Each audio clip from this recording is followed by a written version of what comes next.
और श्रृंगारी गीत की बात आती है तो वैसे तो ये बहुत पुराना गीत है। इसको ओरिजिनल इसका वर्जन शारदा जी ने गाया है, लेकिन इसको कल्पना पटवारी ने भी गाया है, तो मैं आपको वो वर्जन सुनाती हूँ।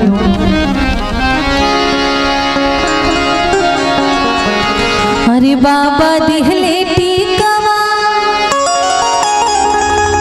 से हो रे हम तेजवा, बाबा दिहले टीकवा से हो